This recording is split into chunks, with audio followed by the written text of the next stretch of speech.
ഈ തെരഞ്ഞെടുപ്പിന്റെ പ്രചാരണ രംഗത്തുടനീളം വർഗീയത പ്രധാനപ്പെട്ട ആയുധമാക്കി വെറുപ്പ് മാത്രം പ്രസംഗിച്ചുകൊണ്ടേയിരുന്ന പ്രധാനമന്ത്രി നരേന്ദ്രമോദി ഇന്നലെ ഒരു ഹിന്ദി ചാനലിന് കൊടുത്ത അഭിമുഖത്തിൽ പറയുന്നു, മുസ്ലിങ്ങളോട് തനിക്കൊരു വെറുപ്പുമില്ല എന്ന്.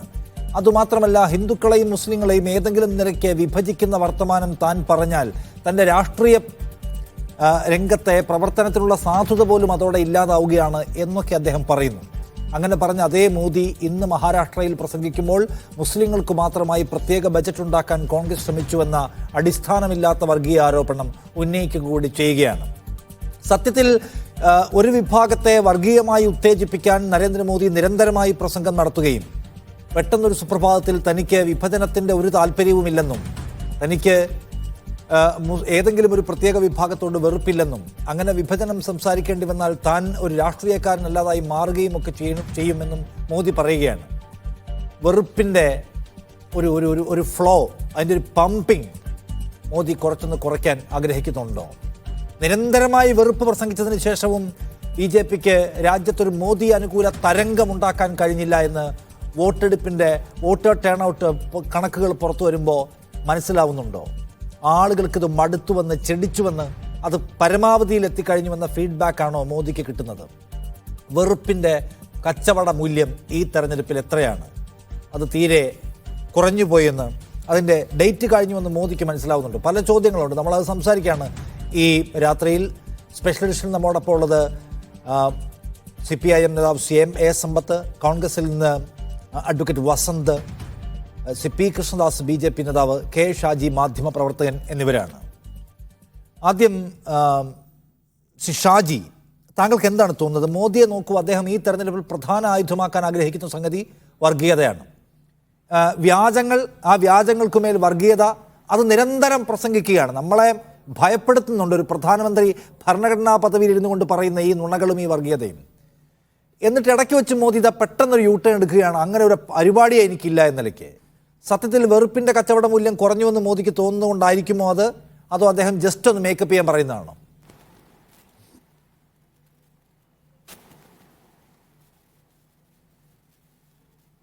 ഷാജി കേൾക്കുന്നുണ്ടോ?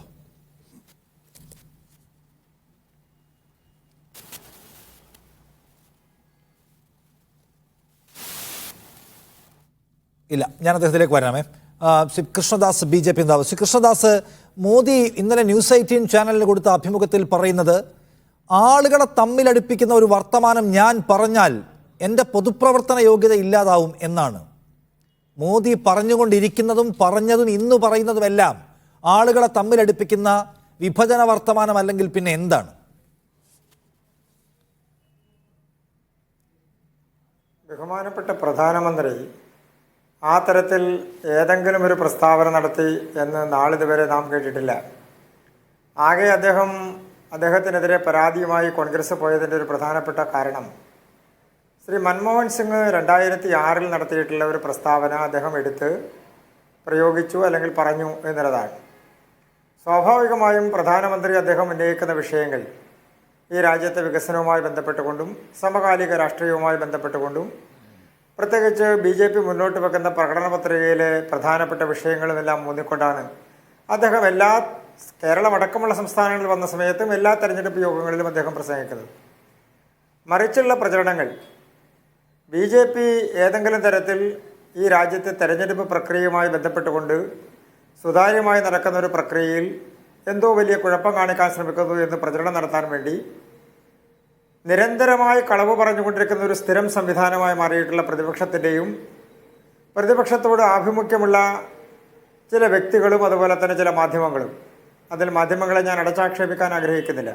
അല്ല, ഞാൻ ചോദിക്കട്ടെ കൃഷ്ണദാസ്, ഞാൻ ചോദിക്കുന്നത്, മോദി വിഭജനാശയം സംസാരിക്കുന്നില്ല. അദ്ദേഹം മൻമോഹൻ സിംഗ് പറഞ്ഞത് കോട്ട് ചെയ്യുക മാത്രമാണ് ചെയ്തത് എന്നാണ് താങ്കൾ പറയുന്നത്. ഒന്നാമത്തെ കാര്യം, മൻമോഹൻ സിംഗ് പറഞ്ഞത് മോദി പറഞ്ഞത് പോലത്തെ വൃത്തികേടല്ല. മോദി പറഞ്ഞത് കൂടുതൽ കുട്ടികളുള്ളവർക്കും നുഴഞ്ഞുകയറ്റക്കാർക്കും കൊടുക്കാൻ പോകുന്നു എല്ലാം. അങ്ങനെയൊന്നും മൻമോഹൻ സിംഗ് എവിടെയും പറഞ്ഞിട്ടില്ല. അപ്പോൾ അതിൽ തന്നെ പ്രശ്നമുണ്ട്. ഇനിയിപ്പോൾ നിങ്ങളുടെ ഒരു വാദത്തിന് വേണ്ടി അതങ്ങോട്ട് മാറ്റിവെച്ചാലും അതിനുശേഷം മോദി പറഞ്ഞത് മുഴുവൻ ഈ പറയുന്ന വർഗീയ വർത്തമാനമാണ്. അതിനുശേഷം ഇപ്പം കോൺഗ്രസ് പറഞ്ഞതിനെ കോട്ട് ചെയ്യുക മാത്രം ഞങ്ങൾ ചെയ്തു എന്നാണല്ലോ. അങ്ങനെയാണെങ്കിൽ കോൺഗ്രസിൻ്റെ പ്രകടന പത്രികയിൽ ഉണ്ട് എന്ന പേരിൽ മോദി അന്നു മുതൽ ഇന്ന് വരെ പ്രസംഗിച്ചുകൊണ്ടിരിക്കുന്ന മുഴുവൻ കാര്യങ്ങളും ശ്രീ കൃഷ്ണദാസ് നുണയാണ്. കല്ല് വെച്ച നുണയാണ്. ഞാനൊരു സംവാദത്തിന് തയ്യാറാണ്. ഈ കോൺഗ്രസിന്റെ പ്രകടന പത്രികയിൽ ഇതാ ഇങ്ങനെ പറഞ്ഞിരിക്കുന്നു എന്ന പേരിൽ മോദി എവിടെയൊക്കെ പ്രസംഗിച്ചിട്ടുണ്ടോ അത് മുഴുവൻ നുണയാണ്. അതിലേതെങ്കിലും ഒരു സത്യമുണ്ടെന്ന് താങ്കൾക്ക് ഈ ചർച്ചയിൽ പറയാൻ കഴിഞ്ഞാൽ ഞാൻ ഈ വാദമുഖങ്ങൾ മുഴുവൻ പിൻവലിച്ച് മാപ്പ് പറയാം.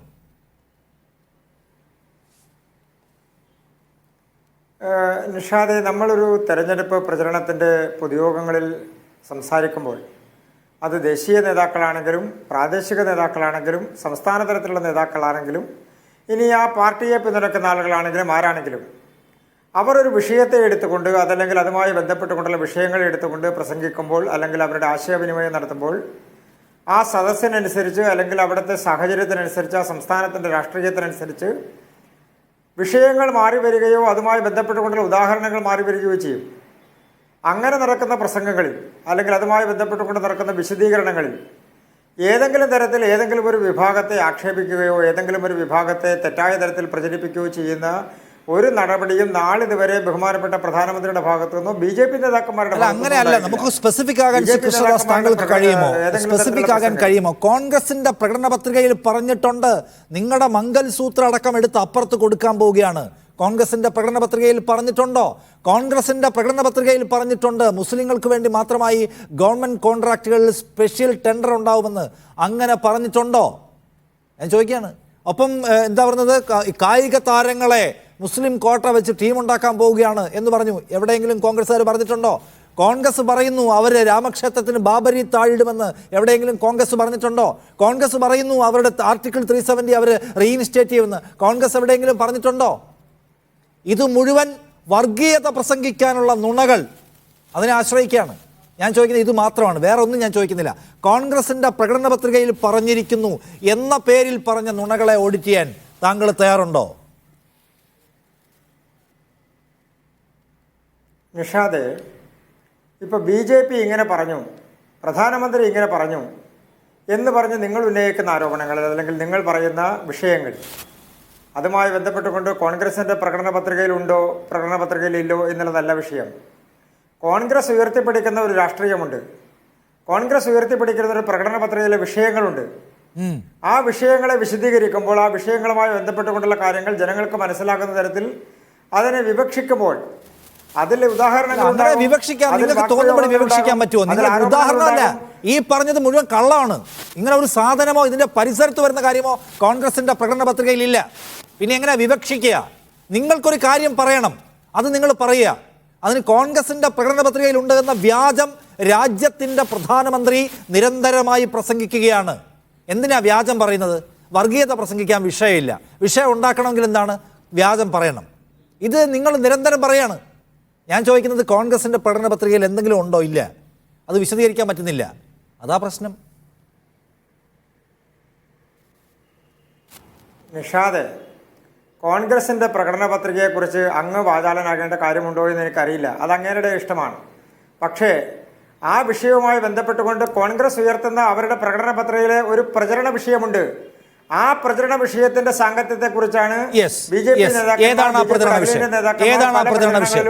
ഏതാണ് കോൺഗ്രസിന്റെ പ്രകടന പത്രികയുടെ പൊതുരൂപം? താങ്കൾ പറയാൻ വരുന്നത് കോൺഗ്രസിന്റെ പ്രകടന പത്രികയ്ക്ക് ഒരു പൊതു സ്വഭാവം ഉണ്ടല്ലോ. ആ പൊതു സ്വഭാവത്തെ കുറിച്ചാണ് ഞങ്ങൾ പറയുന്നതാണല്ലോ താങ്കൾ ഇപ്പൊ വിശദീകരിക്കാൻ നോക്കുന്നത്. ശരി, എന്താണ് കോൺഗ്രസിന്റെ പ്രകടന പത്രികയുടെ നിങ്ങൾ കാണുന്ന പൊതുരൂപം? ആ പൊതുരൂപം ഈ രാജ്യത്തിന്റെ ജനാധിപത്യ പ്രക്രിയക്ക് വിരുദ്ധമായിട്ടുള്ള തരത്തിൽ കള്ളപ്രചരണങ്ങൾ നടത്തുക എന്നുള്ളതാണ് ഒരു ഭാഗത്ത്. ഏതാണത്? ആ ഭാഗത്തെ പറയുന്ന ഒരു ഉദാഹരണം പറയും. ഒരു ഉദാഹരണം. കോൺഗ്രസിന്റെ പ്രകടന പത്രിക വിഭജനാശയം പേറുന്നതാണോ, ഹിന്ദു വിരുദ്ധമാണോ, ജനാധിപത്യ വിരുദ്ധമാണോ എന്ന് പറയാൻ ഒരു ഉദാഹരണം പറയും. ഞാനൊരൊറ്റ ഉദാഹരണം പറയാം. കോൺഗ്രസിന്റെ നിരന്തരമായിട്ടുള്ള വാദം എന്താണ്? ഞങ്ങൾ ഭരണഘടന സംരക്ഷിക്കും. എന്താണ് അതിന് സാങ്കത്യമുള്ളത്? 1975 മുതൽ 76, 77 വരെയുള്ള കാലഘട്ടത്തിൽ ഈ ഭരണഘടനയെ അട്ടിമറിച്ചവർ 102 തവണ നടത്തിയിട്ടുള്ള ഭരണഘടനാ ഭേദഗതികളിൽ 86 എണ്ണവും നടത്തിയിട്ടുള്ള ആളുകൾ, ഭരണഘടനാ സ്ഥാപനങ്ങളെ മുഴുവൻ തന്നെ നോക്കുകുത്തിയായി ഭരണം നടത്തിയിട്ടുള്ള ആളുകൾ, ഏതാണ്ട് 60 വർഷക്കാലത്തെ, ഏതാണ്ട് 58-60 വർഷക്കാലത്തെ കോൺഗ്രസിന്റെ ഭരണകാലഘട്ടങ്ങളിൽ നിരന്തരമായി ഗവൺമെന്റുകളെ നിഷ്കരുണം പിരിച്ചുവിട്ടിട്ടുള്ള ആളുകൾ, ഭരണഘടനയ്ക്ക് യാതൊരു പുല്ലുവിലയും കൽപ്പിക്കാതെ ഭരണഘടനാ സ്ഥാപനങ്ങളുടെ മുഴുവൻ തന്നെ കുത്തികളാക്കി നടത്തിയിട്ടുള്ള ഭരണ സംവിധാനങ്ങൾ, ആ കോൺഗ്രസ്സുകാർ പറയുകയാണ് ഞങ്ങൾ ഭരണഘടന സംരക്ഷിക്കും. എത്ര പൊള്ളയായ എത്ര ബാലിശമായിട്ടുള്ള കാര്യങ്ങളാണ് അവർ പറയുന്നത്. കൃഷ്ണദാസ്, അത് പറയാൻ വേണ്ടിയാണോ ഈ കോൺഗ്രസ്സുകാരുടെ ഭരണഘടനാ സ്നേഹം വ്യാജമാണെന്ന് പറയാൻ വേണ്ടിയാണോ സഹോദരിമാരെ നിങ്ങളുടെ താലിമാല കോൺഗ്രസ് മുസ്ലിങ്ങൾക്ക് കൊടുക്കാൻ പോവുകയാണ്, ഇതാ മുസ്ലിങ്ങൾക്ക് പ്രത്യേക ബജറ്റ് ഉണ്ടാക്കാൻ പോവുകയാണ് എന്ന് പറയുന്നതും കോൺഗ്രസിന്റെ ചരിത്രത്തിലെ ഭരണഘടനയുമായി ബന്ധപ്പെട്ട എപ്പിസോഡുകൾ തമ്മിലുള്ള ബന്ധം എന്താണ്? നിങ്ങൾ ഈ പറയുന്ന പോലെ മുസ്ലിങ്ങൾക്ക് എന്ത് പ്രത്യേകമായി കൊടുക്കുമെന്ന് എവിടെയെങ്കിലും കോൺഗ്രസിന്റെ പ്രകടന പത്രികയിൽ പറയുന്നുണ്ടെങ്കിൽ പറയൂ. നിഷാദ്, എനിക്കറിയില്ല അങ്ങ് ഏതെങ്കിലും രാഷ്ട്രീയ പ്രവർത്തനം നടത്തിയിട്ടുള്ള ആളാണോ എന്ന് എനിക്കറിയില്ല. രാഷ്ട്രീയ പ്രവർത്തനം നടത്തുന്ന ആളുകൾ ഈ പാനലിലുണ്ട്. ആ ആളുകൾക്കറിയാം അവർ രാഷ്ട്രീയ പ്രസംഗം നടത്തുമ്പോൾ എങ്ങനെയാണ് രാഷ്ട്രീയ പ്രതിയോഗികളായിട്ടുള്ള ആളുകളുടെ വാക്കുകളെയും അവരുടെ വിചാരത്തെയും അവരുടെ ലക്ഷ്യത്തെയും എങ്ങനെയാണ് ബ്രേക്ക് ചെയ്യാൻ വേണ്ടി ശ്രമിക്കുന്നത് എന്നുള്ളത്.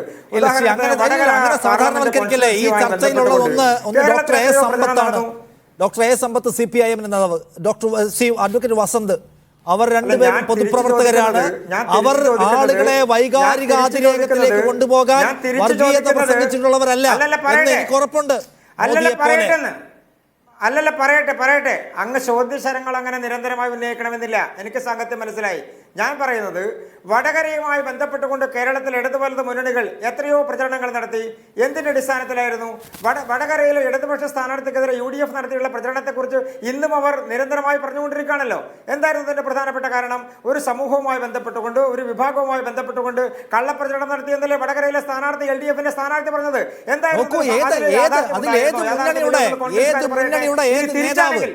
ഏത് മുന്നണിയുടെ ഏത് നേതാവാണ് മൈക്ക് കെട്ടി വർഗീയത പറഞ്ഞത്?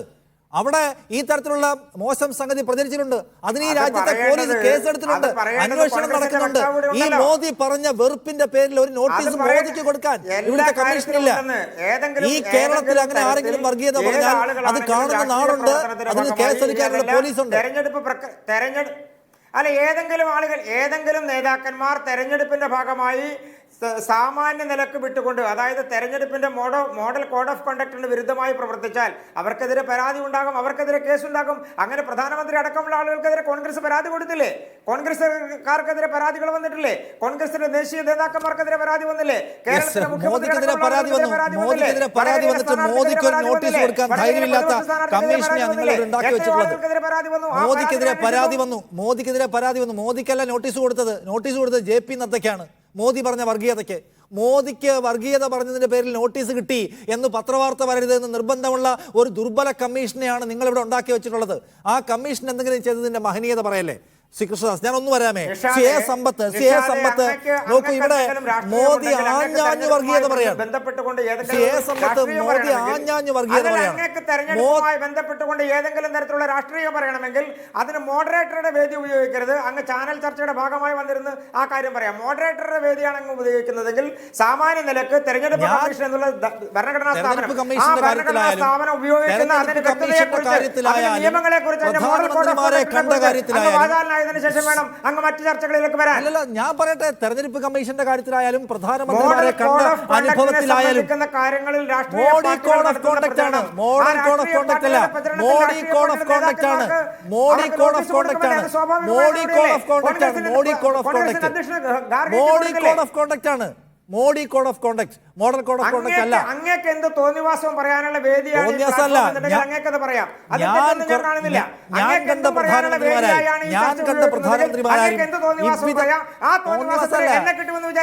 ഇല്ല, തോന്നിവാസം കണ്ടിട്ട് മിണ്ടാതിരിക്കുന്ന കമ്മീഷനെ പിന്നെ നമ്മൾ മാതൃകാ കമ്മീഷൻ എന്ന് വിളിക്കണം.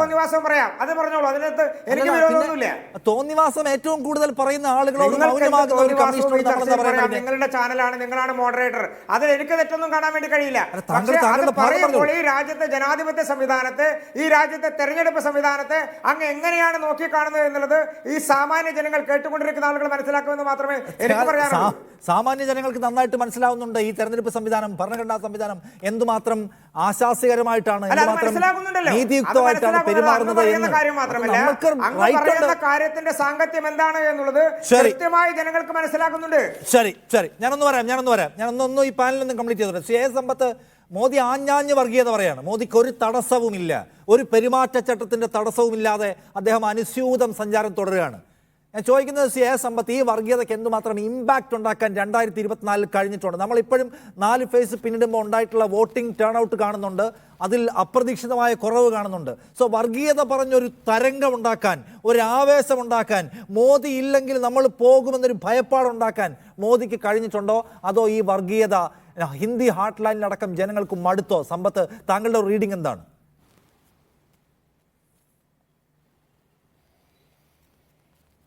നമ്മുടെ ഈ ചർച്ച തുടങ്ങിയിട്ട് ഇപ്പോൾ ഒരു ഏകദേശം 13 മിനിറ്റായി. ഞാൻ ഒരു തർക്കത്തിനുമില്ല. എനിക്കൊരു 3-3.5 മിനിറ്റ് നൽകിയാൽ ചില കാര്യങ്ങൾ ശ്രദ്ധയിൽപ്പെടുത്താൻ ഞാൻ ആഗ്രഹിക്കുകയാണ്. കഴിഞ്ഞ 2 ലോക്സഭാ തെരഞ്ഞെടുപ്പുകളിലും 16ഉം 17ഉം ലോക്സഭാ തെരഞ്ഞെടുപ്പുകളിൽ അത്തരത്തിൽ BJPക്ക് ഇന്ത്യയിൽ അധികാരത്തിൽ വരാൻ കഴിഞ്ഞത് കൃത്യമായി ആ വർഗീയ ധ്രുവീകരണത്തിൽ കൂടിയാണ് എന്ന കാര്യത്തിൽ രാഷ്ട്രീയ വിദ്യാർത്ഥികൾക്കൊന്നും ഒരു തർക്കം ഉണ്ടാവില്ല. BJPക്കാർക്കും തർക്കം ഉണ്ടാവാൻ സാധ്യതയില്ല, മറ്റെന്തൊക്കെ പറഞ്ഞിരുന്നാലും. മുസഫർ നഗറിലെ വർഗീയ കലാപം ഉണ്ടായില്ലായിരുന്നു എന്ന് വെച്ചാൽ UPയിലെ തെരഞ്ഞെടുപ്പ് ചിത്രം മറ്റൊന്നായിരിക്കും എന്നുള്ളതും, അതുമാത്രമല്ല അത് UPയുമായി ബന്ധപ്പെട്ട് കിടക്കുന്ന അതിർത്തി പങ്കിടുന്ന മറ്റു സംസ്ഥാനങ്ങളിലും വിശേഷ്യ ഉത്തരേന്ത്യയിലെ പല സംസ്ഥാനങ്ങളിലും ചിത്രം മറ്റൊന്നായിരുന്നു.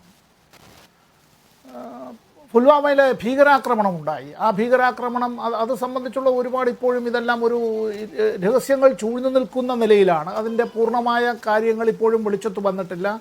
സത്യപാൽ മാലിക് ചില കാര്യങ്ങൾ പറഞ്ഞു, BJPയിൽ നിന്ന് പുറത്തു പോകേണ്ടതായിട്ട് വന്നു. മറ്റു ചില ആളുകൾ ഇത് സംബന്ധിച്ച് സേനാ വിഭാഗങ്ങളിൽ പണിയെടുത്തിരുന്ന ചില ആളുകൾ തന്നെ റിട്ടയർ ചെയ്തതിന് ശേഷവും മറ്റും അവരും ചില കാര്യങ്ങൾ പറഞ്ഞിട്ടുണ്ട്. മാധ്യമങ്ങളത് വേണ്ടത്ര ശ്രദ്ധയിലേക്ക് കൊണ്ടുവന്നില്ല, അല്ലെങ്കിൽ അത് തമസ്കരിക്കപ്പെട്ടു, മൂടിവെക്കപ്പെട്ടു.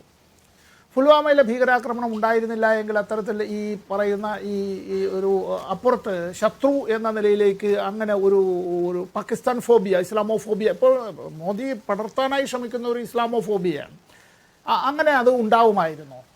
ഇപ്പോൾ നമ്മൾ എന്തു പറയുമ്പോഴും നമ്മൾ എടുത്തു കാണിക്കുന്നത് അവിടെ പാകിസ്ഥാൻ ശത്രുവാണ് എന്നുള്ള നിലയിൽ. ഞാൻ ഈ പറയുന്നത് ഇന്ത്യയുടെ പാർലമെന്റിൽ വിദേശകാര്യ വകുപ്പ് മന്ത്രി നൽകിയ മറുപടിയിലോ വിദേശകാര്യ വകുപ്പിൽ നിന്ന് വിവരാവകാശ നിയമപ്രകാരം ചില അത്തരത്തിൽ മാധ്യമപ്രവർത്തകരടക്കം ലഭിച്ചതായ വിവരത്തിലോ ഇന്ത്യൻ വിദേശകാര്യ വകുപ്പ് ഈ അടുത്തിടെ എങ്ങും തന്നെ ഒരു രാഷ്ട്രത്തെയും ശത്രു രാഷ്ട്രമായി പ്രഖ്യാപിച്ചിട്ടില്ല എന്ന് മാത്രമല്ല, അതിൽ എടുത്തു ചോദിച്ചിട്ടുണ്ടായിരുന്നു ചൈനയോ പാകിസ്ഥാനെയോ എനിമി നേഷനായി പ്രഖ്യാപിച്ചിട്ടുണ്ടോ.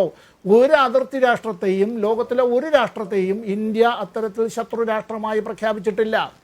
അപ്പോൾ ഇവിടെ ഇന്ത്യയും പാകിസ്ഥാനും തമ്മിൽ ക്രിക്കറ്റ് കളി നടന്നാൽ പാകിസ്ഥാൻ്റെ പതാക ആരെങ്കിലും ഉയർത്തിപ്പിടിച്ചാൽ അതോടുകൂടി തന്നെ പിന്നെ ആകാശം ഇടിഞ്ഞു വീഴുമെന്നുള്ള നിലയിലേക്കും പാകിസ്ഥാനുമായി ബന്ധപ്പെട്ട എന്തെങ്കിലും വർത്തമാനം നടത്തിയാൽ ശത്രുവിൻ്റെ ഏജൻ്റാണ് എന്ന് നിങ്ങൾ പറയുകയും ചെയ്യുന്നത്, അതൊക്കെ തന്നെ ഈ ഒരു പൊളിറ്റിക്കൽ ഒരു സ്കിസോഫ്രേനിയ എന്ന് പറയേണ്ടി വരും അത്തരം ഒരു കാര്യത്തെ സംബന്ധിച്ച്. ഇവിടെ നിഷാദ് ചോദിച്ച ചോദ്യത്തിൻ്റെ ഒരു കാര്യത്തിൽ അതിലൊരു കാര്യം ഞാൻ പറയാൻ ആഗ്രഹിക്കാൻ, തെരഞ്ഞെടുപ്പ് കമ്മീഷൻ ഇക്കാര്യത്തെ സംബന്ധിച്ച് ഇന്ന് അവരുടേതായ ഒരു പ്രസ്താവനയെല്ലാം വന്നിട്ടുണ്ടല്ലോ. ഞങ്ങൾക്ക് ഇത്ര എണ്ണം കിട്ടിയാലും 100 കണക്കിന് എണ്ണം ഞങ്ങൾ പരിശോധിച്ചു തള്ളി സ്വർണ്ണം എന്നുള്ള നിലയിൽ ഇനിയൊരു 100 എണ്ണം അങ്ങനെ മറ്റു കാര്യങ്ങളെന്നൊക്കെ പ്രധാനപ്പെട്ട കാര്യങ്ങളിലേക്ക് ഒന്നും തൊട്ടിട്ടില്ല. അതവിടെ തന്നെ ഇരിപ്പുണ്ട്. വാസ്തവത്തിൽ ഈ നരേന്ദ്രദാസ് മോദി, ഇന്ത്യയുടെ പ്രധാനമന്ത്രി നരേന്ദ്രദാസ് ദാമോദർ മോദി എന്ന് നമ്മൾ പറയുമ്പോൾ ഇന്ത്യൻ ശിക്ഷാ നിയമത്തിലെ 153A, 153B, 295A, ഇന്ത്യൻ ശിക്ഷാ നിയമത്തിലെ വകുപ്പ് 500, 504, 505, 505(2) ഇപ്പറയുന്നതായിട്ടുള്ള വകുപ്പുകൾ പ്രകാരമുള്ള കുറ്റകൃത്യം ചെയ്തിട്ടുണ്ട് എന്ന് ഇപ്പോഴും ഇന്ത്യയുടെ തെരഞ്ഞെടുപ്പ് കമ്മീഷന് ബോധ്യപ്പെട്ടിട്ടില്ല. എന്ന് വെച്ചാൽ ഇപ്പറഞ്ഞിട്ടുള്ള അദ്ദേഹത്തിൻ്റെ പ്രസ്താവനകൾ ലോകം മുഴുവനും ഇത് ഓഡിയോ വീഡിയോ ആയി വരികയും അച്ചടി മാധ്യമങ്ങളിൽ കൂടിയെല്ലാം ഇത് വരികയും ചെയ്യുമ്പോഴും ഇപ്പോൾ പ്രധാനമന്ത്രി ഞാൻ അങ്ങനെ ഒന്നും പറഞ്ഞിട്ടില്ല എന്ന് പറയും. ഞാൻ ഈ ചുരുക്കുന്നതിന് മുമ്പ് ഒരു കാര്യം, നുണയിൽ കുരുത്ത്, നുണയിൽ വളർന്ന്, നുണയിൽ പുഷ്പിച്ച് അതിൻ്റെ ഫലങ്ങൾ ആസ്വദിക്കുന്ന നിലയിലാണ് BJP.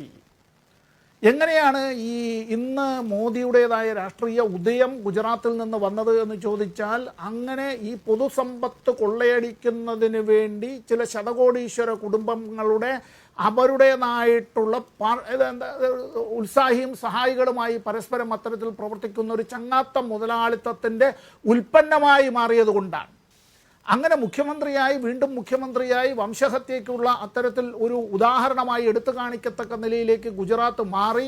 അത് ഈ രണ്ടാം ലോക മഹായുദ്ധകാലത്ത് എങ്ങനെയാണോ ഹിറ്റ്ലർ നടത്തിയിരുന്നത് അതിൻ്റേതായിട്ടുള്ള ഇന്ത്യൻ പതിപ്പായി അത് മാറി. അതിനുശേഷം ഇന്ത്യയുടെ പ്രധാനമന്ത്രിയായതിനു ശേഷവും ഇത് തന്നെയാണ് പറഞ്ഞിട്ടുള്ളത്. ഞാൻ ചുരുക്കുന്നതിന് മുമ്പ് ഒരു കാര്യം, ഈ നോട്ട് നിരോധനമെല്ലാം വന്നതിന് ശേഷമുണ്ടല്ലോ ആളുകൾക്ക് ഒരുപാട് കഷ്ടപ്പാടുകൾ. ഇത് ആരുടേതാണ് ഈ തീരുമാനം എന്നുള്ളതിന് ആരും ഇതുവരെ മറുപടി പറഞ്ഞിട്ടില്ല. എന്തിനു വേണ്ടിയായിരുന്നു എന്ന് അന്ന് പറഞ്ഞതിനെ സംബന്ധിച്ച് കള്ളപ്പണം കണ്ടുകെട്ടാൻ, ഭീകരവാദത്തെ തടയാൻ, അതിർത്തി കടന്നുള്ള ആക്രമണങ്ങളെ ചെറുക്കാൻ, ഇവരെല്ലാം പിടികൂടി ഇനി ജയിലിൽ പോരാഞ്ഞിട്ട് അവരെല്ലാം മൈതാനങ്ങൾ വളഞ്ഞിടേണ്ടതായിട്ട് വരും. ഇതെല്ലാം അന്ന് പറഞ്ഞിട്ടുള്ളതാണ്. ഈ കാര്യത്തിൽ 2000 രൂപയുടെ നോട്ടെല്ലാം വരുമ്പോൾ അതിൽ ചിപ്പുണ്ട് എന്നും അതെല്ലാം ഭൂമിയിൽ കുഴിച്ചിട്ടാൽ പോലും ഉപഗ്രഹങ്ങൾ മുഖാന്തരം കണ്ടുപിടിക്കുമെന്നും നമ്മുടെ തന്നെ ചില ചാനൽ ചർച്ചകളിൽ BJPയുടെ ചില നേതാക്കൾ, അഡ്വക്കേറ്റ് കൃഷ്ണദാസ് ആയിരുന്നില്ല അന്ന്, പലരും വന്ന് അത്തരത്തിൽ വീമ്പിള പോയതാണ്. ആ 2000 രൂപയുടെ നോട്ടുകളടക്കം പിന്നീട് അത് പിൻവലിച്ചു എന്നുള്ളത് വേറൊരു കാര്യം. പക്ഷേ ഈ നോട്ട് നിരോധനവുമായി ബന്ധപ്പെട്ട ഒരു 150ഓളം ആളുകൾ ATM-ന് മുമ്പിൽ ക്യൂ നിന്ന് മരണപ്പെട്ടു പോയവരടക്കം, അത് വാസ്തവത്തിൽ ഗവൺമെന്റ് നടത്തിയ ഒരു കൊലപാതകം എന്ന് തന്നെ വിശേഷിപ്പിക്കേണ്ടതല്ലേ? ഇവിടെ ഇതുമായി ബന്ധപ്പെട്ട് വന്നപ്പോൾ പ്രധാനമന്ത്രി എന്താ അന്ന് മോദി പൊട്ടിക്കരഞ്ഞുകൊണ്ട് ഓമനെ ഞാൻ എൻ്റെ തെറ്റുകുറ്റങ്ങളെല്ലാം ഏറ്റുചൊല്ലാമെന്ന് പറയുന്ന പഴയ സിനിമാ പാട്ടിൻ്റേതുപോലെ അദ്ദേഹം പറഞ്ഞത് 50 ദിവസം കൊണ്ട് ഇത് പരിഹരിച്ചില്ല എങ്കിൽ നിങ്ങൾ എന്നെ തൂക്കിക്കൊന്നോളൂ എന്നല്ലേ പറഞ്ഞത്.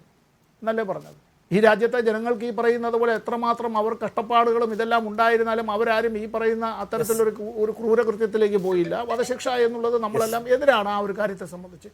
പ്രധാനമന്ത്രി പറഞ്ഞ കാര്യം തന്നെയാണല്ലോ ഞാൻ ഈ ആവർത്തിച്ചത്.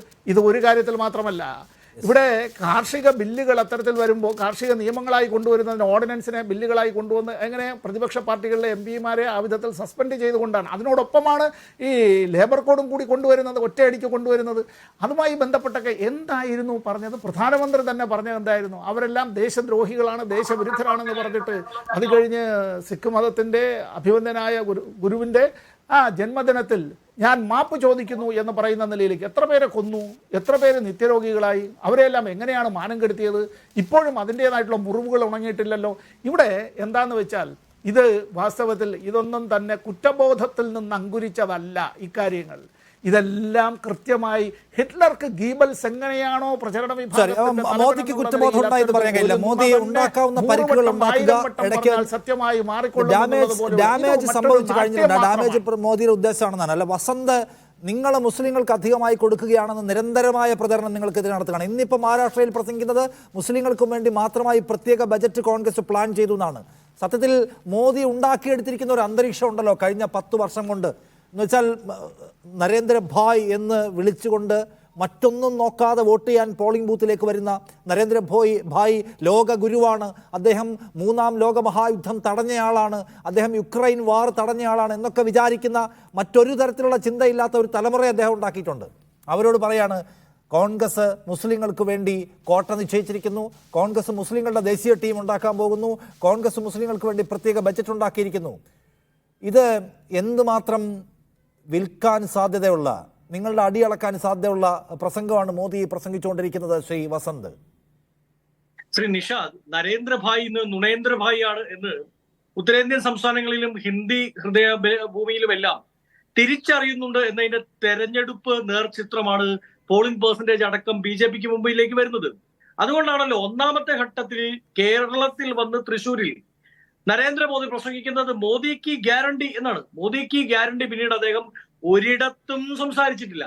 പിന്നീട് തൃശ്ശൂർ വിട്ട് കേരളത്തിന്റെ അതിർത്തി വിട്ടതിന് ശേഷം എവിടെയെങ്കിലും ഒരിടത്ത് മോദിയുടെ ഗ്യാരണ്ടി എന്ന വാക്ക് പോയിട്ട് മോദി എന്നൊരു പേര് പോലും പറയാൻ നരേന്ദ്രമോദിയോ അമിത്ഷായോ കൃഷ്ണദാസ് പോലും തയ്യാറായിട്ടില്ല.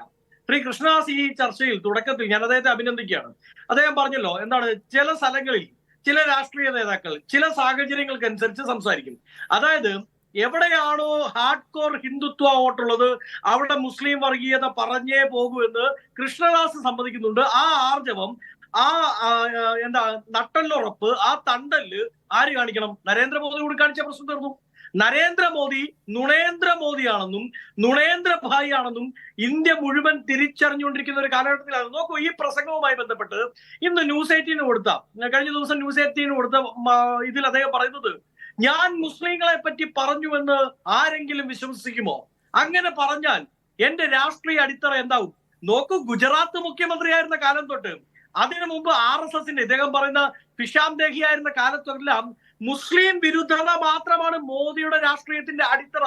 മോദി സമം മുസ്ലിം വിരുദ്ധത എന്നത് പറഞ്ഞാൽ യാതൊരു സംശയവും വേണ്ട. ഇന്ത്യൻ രാഷ്ട്രീയത്തിൽ മുസ്ലിം വിരുദ്ധതയെ ഇത്ര കൃത്യമായി ഉപയോഗിച്ച് ചാനലൈസ് ചെയ്ത് പാക്ക് ചെയ്ത് മാർക്കറ്റ് ചെയ്ത് സെല്ല് ചെയ്ത മറ്റൊരു നേതാവില്ലെന്നേ. മുസ്ലിം വിരുദ്ധത മൈനസ് മോദി. എന്താ മോദി? ഒന്നുമല്ല മോദി. നോക്കൂ, അങ്ങേക്ക് തന്നെ അറിയാമല്ലോ, ഗുജറാത്ത് മുഖ്യമന്ത്രിയായിരുന്ന സമയത്ത് അദ്ദേഹം ന്യൂനപക്ഷ വിരുദ്ധത പറയാൻ വേണ്ടി മുസ്ലിങ്ങൾക്ക് പകരം ഹേ പർവേസ് എന്ന് പറഞ്ഞുകൊണ്ടല്ലേ എല്ലാ പ്രസംഗങ്ങളും തുടങ്ങിയിരുന്നത്. അത് പർവേസ് മുഷറഫിനെ അല്ല, മറിച്ച് ഇന്ത്യയിലുള്ള മുസ്ലിങ്ങളെ തന്നെയാണ് എന്ന് മനസ്സിലാക്കാൻ എന്ത് രാഷ്ട്രീയ വിദ്യാഭ്യാസത്തിന് ആവശ്യമാണ് അന്ന് നമുക്കുണ്ടായിരുന്നത്. അന്ന് ഇലക്ഷൻ കമ്മീഷണറായിരുന്ന ജെയിംസ് മൈക്കിൾ ലിന്തോ എന്ന് വിളിച്ചോണ്ടിരുന്നപ്പോ മാധ്യമങ്ങൾ ചോദിച്ചു, ശ്രീ മോദി, നിങ്ങൾ ഈ വിളിക്കുന്നത് അദ്ദേഹം ഒരു ക്രിസ്ത്യാനിയാണെന്ന് മനസ്സിലാക്കാനും അദ്ദേഹത്തെയും സോണിയാഗാന്ധിയും തമ്മിൽ ഒരുമിച്ച് ചേർത്ത് അവിടെ ഒരു വർഗീയ ധ്രുവീകരണത്തിനും വേണ്ടി അല്ലേ എന്ന് ചോദിച്ചപ്പോ മോദി പറഞ്ഞു, ഞാൻ അദ്ദേഹത്തിന്റെ പേരല്ലേ വിളിച്ചത്. ജെയിംസ് ലിന്തോ എന്ന് നിങ്ങൾ വിളിക്കുന്നു, ഞാൻ ജെയിംസ് മൈക്കിൾ ലിന്തോ എന്ന് വിളിക്കുന്നു. അതായത് പച്ചവെള്ളം ചവച്ചരിച്ചു കുടിക്കുന്നത് പോലെ ആ കാര്യത്തിലും ക്യാപ്സ്യൂൾ പറഞ്ഞ് ഊരിപ്പോയിട്ടുള്ള ആളാണ് മോദി. നോക്കൂ, ഈ പ്രസംഗവുമായി ബന്ധപ്പെട്ട് 21-ാം തീയതി ബൻസ്വാരിയിൽ അദ്ദേഹം പ്രസംഗം തുടങ്ങുന്നു. ആ പ്രസംഗത്തിന്റെ ഒന്നാമത്തെ ഘട്ടത്തിൽ തന്നെ ശ്രീ നിഷാദ്, മോദി പറയുന്നുണ്ട്, കോൺഗ്രസ് അധികാരത്തിൽ വന്നാൽ നിങ്ങളുടെ സ്വത്തുക്കൾ ആരാണ് ഈ നിങ്ങൾ? അവിടെ ഇരിക്കുന്നത് പൊളിറ്റിക്കൽ ഹിന്ദു ആണ് അദ്ദേഹത്തിന്റെ പ്രസംഗം കേൾക്കാൻ വന്നിരിക്കുന്നത്. എല്ലാ ഹിന്ദുവിനെയും ഞാൻ പറയുന്നില്ല. ഹിന്ദുത്വം എന്ന് പറയുന്ന ആശയത്തിൽ അടിയുറച്ച് വിശ്വസിക്കുന്ന സംഘപരിവാർ ആശയങ്ങളോട് കൂറുള്ള ഒരു പറ്റം ആൾക്കാരാണ് മുമ്പിൽ നിൽക്കുന്നത്. അവരെ അഭിസംബോധന ചെയ്തുകൊണ്ട് മോദി 21-ാം തീയതി ബൻസ്വാരയിലെ പ്രസംഗത്തിൽ ഒന്നാം ഘട്ടത്തിൽ മോദി തന്നെ പറയുന്നു, കോൺഗ്രസ് അധികാരത്തിൽ വന്നാൽ നിങ്ങളുടെ സ്വത്തുക്കൾ, ആരുടെ? പൊളിറ്റിക്കൽ ഹിന്ദുവിന്റെ സ്വത്തുക്കൾ എടുത്ത് ന്യൂനപക്ഷങ്ങൾക്ക് കൊടുക്കും. ഏതായാലും അവിടെ ക്രിസ്ത്യൻ ന്യൂനപക്ഷം അത്രമാത്രം ശക്തി പ്രാപിച്ചിരിക്കുന്ന സ്ഥലമല്ലല്ലോ ബൻസ്വാര. അവിടെ ന്യൂനപക്ഷം എന്ന് പറയുന്നത് മുസ്ലിം തന്നെയാണ്. അപ്പൊ സ്വാഭാവികമായി ആ പ്രസംഗത്തിന്റെ തുടക്കത്തിൽ തന്നെ മോദി പറയുന്നുണ്ട്, ഞാൻ ഉദ്ദേശിക്കുന്നത് കോൺഗ്രസ് അധികാരത്തിൽ വന്നാൽ ഹിന്ദുവിനുണ്ടാകാൻ പോകുന്ന നഷ്ടത്തെയും മുസ്ലിമിനുണ്ടാകാൻ പോകുന്നത് മോദി പറയുന്ന നേട്ടത്തെ പറ്റിയാണ് എന്ന്. അപ്പൊ സ്വാഭാവികമായും രണ്ടാം ഘട്ടത്തിൽ അദ്ദേഹം പറഞ്ഞ വാക്കുകൾ, അതായത് കൂടുതൽ കുട്ടികളെ ഉണ്ടാക്കുന്നവർ, നുഴഞ്ഞുകയറ്റക്കാരെ സംരക്ഷിക്കുന്നവർ, തീവ്രവാദികളെ വെച്ചൂട്ടി പുലർത്തിവിടുന്നവർ എന്ന് പറഞ്ഞാൽ അത് വേറെ ആരെയാണ് എന്ന് പറയാൻ മോദി തയ്യാറാവണ്ടേ? മുസ്ലിങ്ങളെയല്ല എന്ന മോദിയുടെ സ്റ്റേറ്റ്മെന്റ് നമ്മൾ അംഗീകരിക്കുന്നു. ആരെയാ പറഞ്ഞത്? കൂടുതൽ കുട്ടികളെ ഉണ്ടാക്കുന്നവർ എന്ന് പറഞ്ഞത് ഈ സംസ്ഥാനത്തെ 20 സീറ്റുകളിൽ 1 സീറ്റിൽ മത്സരിച്ച, തൃശ്ശൂരിൽ മത്സരിച്ച സുരേഷ് ഗോപിയുടെ മുഖത്ത് നോക്കിയാണോ? അതോ കൊല്ലത്ത് മത്സരിച്ച സിനിമാ താരം കൂടിയായിട്ടുള്ള കൃഷ്ണകുമാറിന്റെ മുഖത്ത് നോക്കിയാണോ? അതോ ഇവരുടെ തന്നെ പാർട്ടിയിൽ അമിത്ഷായുടെ, ജയ്ഷാ അടക്കം 3-4 മക്കളുള്ള അമിത്ഷായുടെ മുഖത്ത് നോക്കിയാണോ കൂടുതൽ കുട്ടികളെ സൃഷ്ടിക്കുന്നവർ നിങ്ങളാണ് എന്ന് മോദി പറഞ്ഞത്? ആണെന്ന് പറഞ്ഞ പ്രശ്നം തീർന്നില്ലേ? സുരേഷ് ഗോപിക്കും പ്രശ്നം കാണില്ല. ഞാൻ സുരേഷ് ഗോപിയെ പറ്റിയാണ് പറഞ്ഞത്. സുരേഷ് ഗോപി കുടുംബാസൂത്രണത്തിൽ കുറച്ചുകൂടി ശ്രദ്ധിക്കേണ്ടിയിരുന്നു എന്ന് പറഞ്ഞാൽ ഓക്കെ, സുരേഷ് ഗോപിക്ക് പ്രശ്നമില്ല. പക്ഷെ അദ്ദേഹം പറഞ്ഞത് ആരെയാണ് എന്ന് പച്ചവെള്ളം ചവച്ചരയ്ക്കുന്ന മോദിക്കല്ല, അരിയാഹാരം കഴിക്കുന്ന എല്ലാവർക്കും, അല്ലെങ്കിൽ ഗോതമ്പാഹാരം കഴിക്കുന്ന എല്ലാവർക്കും വളരെ കൃത്യമായി മനസ്സിലാകും. നോക്കൂ, മോദിയുടെ ഒരു നുണകളുടെ ഒരു ലിസ്റ്റ് ഉണ്ടെന്നേ. ആദ്യം അദ്ദേഹം പറഞ്ഞത്, ഞാൻ കഴിഞ്ഞ ദിവസം അദ്ദേഹം പറയല്ലേ, 40 വർഷം ഞാൻ ഭിക്ഷാം ദേഹിയായിരുന്നു. പിന്നീട് അദ്ദേഹം മാറ്റി 35 വർഷം എന്ന് പറഞ്ഞു. 35 വർഷം എന്ന് പറഞ്ഞാലും ടാലിയാവില്ല. 53-ാമത്തെ 55-ാമത്തെ വയസ്സിലാണ് അദ്ദേഹം മുഖ്യമന്ത്രിയാവുന്നത്. അതായത് 20-ാമത്തെ വയസ്സ് മുതൽ അദ്ദേഹം ഭിഷാന്തേഹി ആയിരുന്നെങ്കിൽ 25-ാമത്തെ വയസ്സിൽ അദ്ദേഹം വിവാഹം കഴിക്കുമ്പോൾ ഭിഷാന്തേഹി ആയ മനുഷ്യനാണോ വിവാഹിതനായത്? ഞാൻ മനസ്സിലാക്കുന്നത് ശ്രീ നിഷാദ്, മോദി പറഞ്ഞത് ശരിയാണ്. അദ്ദേഹം ഭിഷാന്തേഹിയാണ്. അദ്ദേഹം ഭിക്ഷയെടുത്ത് ആ കിട്ടുന്ന ഭിക്ഷ കൊണ്ട് ജീവിക്കുന്ന ആളാണ്. ആ ഭിക്ഷ നൽകുന്ന ആൾക്ക് വേണ്ടി പണിയെടുക്കുന്ന ആളാണ്. പക്ഷേ അദ്ദേഹം ഒരാളുടെ കയ്യിൽ നിന്ന് മാത്രമേ ഭിക്ഷ സ്വീകരിക്കൂ. ആ ഭിക്ഷ കൊടുക്കുന്ന ആളുടെ പേര് അദാനി എന്നാണ്. രണ്ടാമത് ഒരാളുടെ കയ്യിൽ നിന്നുകൂടെ ചിലപ്പോൾ മേടിച്ചേക്കും, അയാളുടെ പേര് അംബാനി എന്നാണ്. അംബാനിയുടെയും അദാനിയുടെയും പഠിക്കൽ മാത്രം ഭിക്ഷ എടുക്കുന്ന ഒരു പ്രത്യേകതരം ഭിക്ഷ. മോദി ആവർത്തിച്ച് പറയുന്ന നുണകൾക്ക് ഇത്തവണ ആ വിൽപ്പന മൂല്യം ഉണ്ടാവില്ല എന്ന് പറയാണ് താങ്കൾ. ഞാൻ ശ്രീ കെ എഫ് ഷാജി, മാധ്യമപ്രവർത്തകൻ. ശ്രീ ഷാജി, ഞാൻ ആദ്യം വന്നു, താങ്കൾ അത് കേട്ടില്ല. ഷാജി, ഞാൻ ചോദിക്കുന്നത്, മോദി നിരന്തരമായിട്ട് വർഗീയത പറഞ്ഞുകൊണ്ടിരിക്കുകയാണ്. ഇന്നലെ പക്ഷേ പെട്ടെന്നൊരു യൂട്ടേൺ എടുക്കുന്ന മോദി മുസ്ലിങ്ങളെ കുറിച്ച് ഞാൻ പറയുകയോ എന്താണത് എന്ന മട്ടിൽ വളരെ നിഷ്കളങ്കനായ ഒരു മനുഷ്യനെ പോലെ, രാഷ്ട്രീയ നേതാവിനെ പോലെ പ്രതികരിച്ചു. അപ്പോൾ ഓർത്തു മോദി ഇതിൻ്റെ ഒരു പ്ലേറ്റ് മാറ്റുകയാണെന്ന് വെച്ചാൽ അദ്ദേഹത്തിൻ്റെ അജണ്ട ഒന്ന് റീസെറ്റ് ചെയ്യുകയാണെന്ന് ഓർത്തു. ഇന്നതാ വീണ്ടും പറയുന്നു മുസ്ലിങ്ങൾക്ക് വേണ്ടി പ്രത്യേക ബജറ്റ് കോൺഗ്രസ് ഉണ്ടാക്കാൻ നോക്കിയത്. മോദിയുടെ ഒരു തെരഞ്ഞെടുപ്പ് ലൈൻ എന്താണ്, പ്ലാൻ എന്താണ്, മനസ്സിലാവുന്നുണ്ടോ? അല്ല, ഇതിൽ നമ്മൾ നോക്കുകയാണെങ്കിൽ കഴിഞ്ഞ ഒരു 2-3 കൊല്ലങ്ങൾ എടുക്കുക, ഈ മോദിക്ക് അനുകൂലമായിട്ടുള്ള ഈ ഗോദി മീഡിയയും അതുപോലെ മോദിക്ക് വേണ്ടിയുള്ള PR ഏജൻസികളും പറഞ്ഞുകൊണ്ടിരുന്നത് ഇന്ത്യയില് ഒരു ഭൂരിപക്ഷ വർഗീയതയുടെ അടിസ്ഥാനത്തിലുള്ള തെരഞ്ഞെടുപ്പാണ് ഇപ്പോൾ നടക്കാൻ പോകുന്നത്. മോദി അല്ലാതെ വേറൊരു ഭാവിയില്ല, മോദിക്ക് വേറൊരു ബദലില്ല, വളരെ തെരഞ്ഞെടുപ്പ് അനായാസമായി മോദി ജയിച്ചു പോകും എന്ന് അവരെല്ലാം പറഞ്ഞു. നമ്മുടെ ജനങ്ങളും ഒരു പരിധിവരെ അതൊക്കെ വിശ്വസിച്ചു. ഇനി മറുവശത്ത് നോക്കുക, ഈ രാജ്യത്ത് വ്യാപകമായിട്ട് ഒരു ഏകപക്ഷീയമായി അവർ പറഞ്ഞുകൊണ്ടിരുന്നു അയോധ്യയിലെ രാമക്ഷേത്രം വന്നു കഴിഞ്ഞാൽ അതാണ് ഈ തെരഞ്ഞെടുപ്പിന്റെ ഏറ്റവും വലിയ അജണ്ട. പക്ഷെ ഇന്ന് ഉത്തർപ്രദേശിൽ നിന്ന് പോലുള്ള റിപ്പോർട്ടുകൾ കാണിക്കുന്നത് ഇന്ത്യയിലെ ജനങ്ങൾ അങ്ങനെ പൂർണ്ണമായിട്ടും മോദി ആഗ്രഹിച്ച രീതിയിൽ വർഗീകരിക്കപ്പെട്ടിട്ടില്ല. ഉത്തർപ്രദേശിൽ പോലും രാമക്ഷേത്രത്തിൽ ഒരു തെരഞ്ഞെടുപ്പ് വിഷയമല്ല. ഈ രാജ്യത്ത് എവിടെയും രാമക്ഷേത്രം ഒരു തെരഞ്ഞെടുപ്പ് വിഷയമല്ലാതായി മാറിയിരിക്കുന്ന ഒരു അവസ്ഥ നമ്മൾ കാണുകയാണ്. അപ്പൊ ഇവിടെ മോഡിയുടെ പിന്നിലുള്ളൊരു വലിയൊരു പ്രശ്നം എന്തു പറഞ്ഞ് ജനങ്ങളുടെ അടുത്തേക്ക് പോകുന്നുള്ളതാണ്. നമ്മൾ ഈ തെരഞ്ഞെടുപ്പിന്റെ ഘട്ടത്തിൽ മലയാളത്തിലടക്കം മാധ്യമങ്ങളുടെ വർത്തമാന പത്രങ്ങളുടെ 1-ാം പേജുകളിൽ ഒരുപാട് പരസ്യങ്ങൾ നമ്മൾ കണ്ടതാണ്. മോദിയുടെ പരസ്യങ്ങൾ, മോദിയുടെ നേട്ടങ്ങൾ എന്ന് പറയുന്നത്. ഒരു പ്രധാനപ്പെട്ട നേട്ടമായിട്ട് പറയുന്നത് ഇന്ത്യയിൽ മൊബൈൽ ഫോണിന്റെ വില കുറച്ചു എന്നുള്ളതാണ്. ലോകത്തെല്ലായിടത്തും കുറഞ്ഞ ഒരു സാധനമാണ് മൊബൈൽ ഫോണിന്റെ വില, കേരളത്തിൽ മാത്രമല്ല. ഇങ്ങനെ പറഞ്ഞു വന്നിരുന്ന ആള് പെട്ടെന്ന് അതിശക്തമായ ഒരു പ്രതിപക്ഷ ഏകീകരണം ഉണ്ടാവുന്നു. അതിശക്തമായിട്ട് മോദിയുടെ ഏകാധിപത്യപരമായ തെരഞ്ഞെടുപ്പ് ഇടപെടലിനെതിരായ പ്രതിരോധം ഉണ്ടാകുന്നു. പല സംസ്ഥാനങ്ങളിലും ഇതിനു മുമ്പ് കാണാത്ത രീതിയിൽ സമാജ്വാദി പാർട്ടി ആകട്ടെ, മഹാരാഷ്ട്രയിലുള്ള ശിവസേനയാകട്ടെ, ഉദ്ധവ് താക്കറെയുടെ ഭാഗമായിട്ട് ആളുകളാകട്ടെ, അതുപോലെ RJD ആകട്ടെ, അങ്ങനെ രാജ്യവ്യാപകമായിട്ട് പരമ്പരാഗതമായി കോൺഗ്രസുമായി എതിർത്ത് നിന്നിരുന്ന, വിഘടിച്ചു നിന്നിരുന്ന ആളുകൾ ഒരു പൊതു മിനിമം പരിപാടിയുടെ കീഴിൽ രാഹുൽ ഗാന്ധിക്കൊപ്പം ശക്തമായി നിന്ന് പ്രതിരോധിക്കാനുണ്ടായി എന്നുള്ളതാണ് ഈ തെരഞ്ഞെടുപ്പിൽ മോഡി ഏറ്റവും പേടിപ്പിക്കുന്ന ഒരു ഘടകം. ഇങ്ങനെ ഈ പേടി വന്നപ്പോൾ വളരെ അധീരനായി മാറിയ ഒരു പ്രധാനമന്ത്രിക്ക് ആകെ കൂടി അദ്ദേഹത്തിന് പറയാനുണ്ടായിരുന്ന വർഗീയത മാത്രമാണ്. അതുകൊണ്ടാണ് ഈ തെരഞ്ഞെടുപ്പിന്റെ തുടക്കം തൊട്ട് അദ്ദേഹം വർഗീയത പറഞ്ഞു. ഈ വർഗീയതയോടൊപ്പം തന്നെ അദ്ദേഹം വേറെ പറഞ്ഞ ചില കാര്യങ്ങൾ ഇന്ന് മല്ലികാർജ്ജുൻ ഖാർഗെ പറഞ്ഞതുപോലെ മട്ടനെ കുറിച്ചും ചിക്കനെ കുറിച്ചും ഒക്കെ ആയിരുന്നു. ഗൗരവമുള്ള രാഷ്ട്രീയം അദ്ദേഹം പറഞ്ഞിട്ടില്ല. ഗൗരവമായ ഒരു തെരഞ്ഞെടുപ്പ് അജണ്ട അദ്ദേഹം മുന്നോട്ട് വെച്ചിട്ടില്ല. ഈ രാജ്യത്തിന്റെ ജനാധിപത്യത്തെ കുറിച്ചോ പൗരാവകാശത്തെ കുറിച്ചോ അദ്ദേഹം പറഞ്ഞിട്ടില്ല. ഇപ്പൊ നേരത്തെ ഇവിടെ BJPയുടെ പ്രതിനിധി ഭരണഘടനയെ കുറിച്ചൊക്കെ പറയുന്നത് കണ്ടപ്പോൾ എനിക്ക് വലിയ സന്തോഷം തോന്നി. കാരണം ഒരു BJP നേതാവെങ്കിലും ഒരു തർക്കത്തിന് സാധൂകരിക്കാൻ വേണ്ടിയെങ്കിലും ഭരണഘടനയെ കുറിച്ച് പറയുന്നു, മോദി അതും പറയുന്നില്ല. അപ്പൊ ഇവിടെ അദ്ദേഹത്തിന് പറയാനുള്ള വളരെ പരിഹാസ്യമായ ചില കാര്യങ്ങളാണ്. ഇപ്പൊ നമ്മൾ നോക്കുക, 1-ാം ഘട്ട തെരഞ്ഞെടുപ്പ് നടക്കുമ്പോൾ കേരളത്തിലും തമിഴ്നാട്ടിലൊക്കെ തെരഞ്ഞെടുപ്പ് നടന്നപ്പോൾ അത് കച്ചൈ ദ്വീപ് എന്ന് പറയുന്ന ഒരു ഇന്ത്യൻ മഹാസമുദ്രത്തിലെ ഒരു ദ്വീപിനെ കുറിച്ചുള്ള ഒരുപാട് കാലമായി ഉറങ്ങിക്കിടന്നിരുന്ന വിവാദപ്പെട്ടത് കൊണ്ടുവന്നു. അത് വന്നതുപോലെ തന്നെ പോയി. അതിനുശേഷം ഉത്തരേന്ത്യയിൽ എന്തു പറയണമെന്ന് അദ്ദേഹത്തിന് ഇന്ന് വലിയൊരു പ്രശ്നമുണ്ട്. പിന്നെ ചരിത്രം നമ്മൾ നോക്കിയാൽ ഏകാധിപതികളുടെ വലിയൊരു പ്രശ്നം എന്ന് പറയുന്നത് അവർ വളരെ അധീരരും ഭീരുക്കളുമാണ്. സ്വന്തം നിലയിൽ അവർ ആരോഗ്യം ഭയപ്പെടുന്നുണ്ട്. ഇപ്പൊ തന്റെ 2 പ്രാവശ്യമായി ആവർത്തിച്ചു വന്ന അധീശത്വം ഇവിടെ ഇല്ലാതാക്കാൻ പോവുകയാണെന്നും തന്റെ അടുത്ത തെരഞ്ഞെടുപ്പ് വലിയ വെല്ലുവിളിയാണ് രാജ്യത്തെ നേരിടുന്നതെന്നും അദ്ദേഹം മനസ്സിലാക്കി കഴിഞ്ഞു. ആ മനസ്സിലാക്കലിന്റെ ഭാഗമായിട്ടാണ് തനിക്ക് ചിരപരിചിതമായിട്ടുള്ള അല്ലെങ്കിൽ ഗുജറാത്തിൽ തന്നെ അധികാരത്തിൽ കൊണ്ടുവന്ന അതേ വർഗീയതയെ അദ്ദേഹം എടുത്തുപയോഗിച്ചത്. പക്ഷെ അദ്ദേഹം ഉപയോഗിച്ചു വന്നപ്പോൾ 2 കാര്യങ്ങൾ നടന്നു. 400-ലധികം സീറ്റുകൾ തനിക്ക് കിട്ടുമെന്ന് അദ്ദേഹം പറഞ്ഞപ്പോൾ ഇന്ത്യയിലെ ദളിതരും പിന്നോക്കക്കാരും പേടിച്ചു. കാരണം അവർ വിചാരിച്ചു ഇനി ഭരണഘടന ഭൂരിപക്ഷ വർഗീയതയ്ക്ക് അനുസരിച്ച് സവർണ ജാതികൾക്ക് അനുസരിച്ച് മാറ്റി എഴുതുമെന്ന്. അങ്ങനെ ഇന്ത്യയിലെ ഒരു വളരെ വലിയ അളവിൽ ദളിത് പിന്നോക്ക ആദിവാസി വിഭാഗങ്ങളുടെ കൺസോളിഡേഷൻ മോദിക്കെതിരായിട്ട് രാജ്യവ്യാപകമായിട്ടുണ്ടായി.